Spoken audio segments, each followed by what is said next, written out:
1259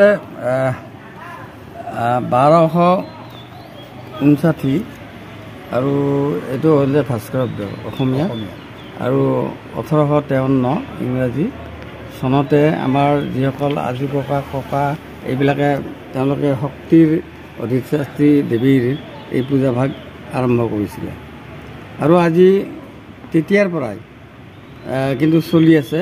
তাৰে মাজত কিন্তু এটা আমাৰ কথা আছে কি তেওঁলোকে যেতিয়া এবাৰ বন্ধ কৰিলে পূজাখন কিবা কিবি অসুবিধাৰ কাৰণে তেওঁলোকে তেতিয়া আমাৰ গাঁৱত মহামাৰী হৈছিলে, মানুহ বহুত ঢুকাইছিলে সেই বছৰটোৰ নকৰাৰ ফলত।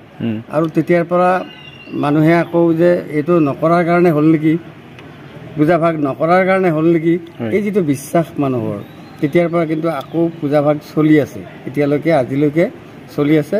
এতিয়া 172 বছৰ হৈছে।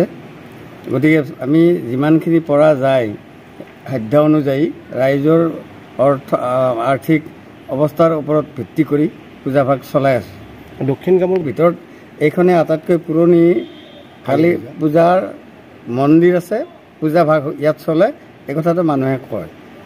কিবা এইটো মানে কেতিয়াবা কেতিয়াবা ৰাজহুৱা অৰ্থৰ অভাৱত হয়তো আমি প্ৰচাৰটো ধৰক টিভি চেনেল কিবা চেনেল এইবিলাকৰ জৰিয়তে আমি আচলতে কৰিব লাগে যে ইমান পৰা নাই, যিটো কৰিব লাগে পৰা নাই। আমি গ'লে পইচাৰ কথাও থাকে, বহুত মানে শ্ৰমৰ কথাও থাকে এইবিলাকৰ ওপৰত, কিন্তু আমি যিখিনি পৰা যায় আহিছে চেনেল প্ৰত্যেক বছৰে আহিছে, আমি সেইখিনি দ্বাৰাই প্ৰচাৰ কৰি আছোঁ। হয়, অহাকাইলৈ আমাৰ ইয়াত কালী পূজা হ'ব, আমাৰ 14 ফাগুন, আমাৰ ইংৰাজী 27 ফেব্ৰুৱাৰী তাৰিখত আমি পূজাভাগ আমি আগবঢ়াম। গতিকে আমি সমূহ অঞ্চলবাসী ৰাইজ বা ভক্তপ্ৰাণ ৰাইজক ইয়াত আমি সাদৰেৰে নিমন্ত্ৰণ জনাইছোঁ, তেওঁলোক আহক, ইয়াত মাৰ আশীৰ্বাদ লওক, এইটো আমাৰ কামনা। বেলেগে জনা ক'ব নেকি? ক্ষেত্ৰত আচলতে আমি যিখিনি পাৰোঁ আমি ইয়াত আমাৰ অঞ্চলটোত জনাৰ কাৰণে আমি তাত বেনাৰ পোষ্টাৰ এইবিলাক লগাই কিছু প্ৰচাৰ কৰোঁ, কিন্তু আমি সংবাদ মাধ্যম যোগে আমি বহুল প্ৰচাৰটো কৰিব পৰা নাই। কিবা ক্ষেত্ৰত যিমান হ'ব লাগে আমি সেইটো কৰিব পৰা নাই।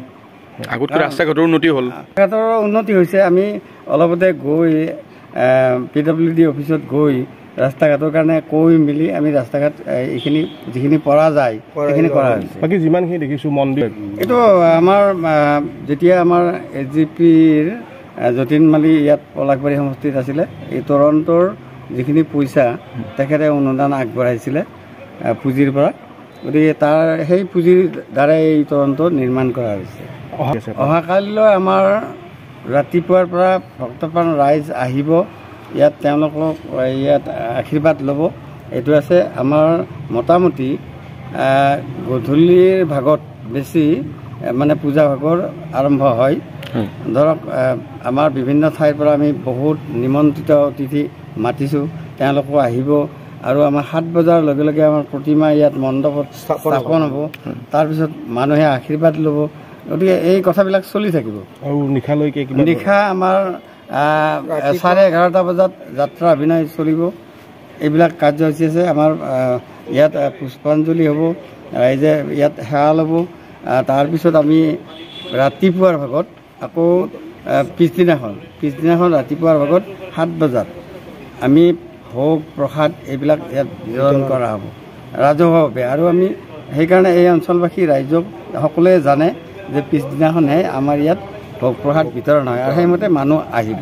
কিমান মানুহ তেতিয়া আমাৰ মোটামুটি আমি আশা কৰোঁ 2000 মান মানুহ হৈ যায়। বলি বিধান চলে? বলি বিধান নাই, বলি বিধান নাই, উৎসৰ্গা হয়, উৎসৰ্গা কৰা হয়। বলি বিধান প্ৰথাটো আমাৰ ইয়াত নাই।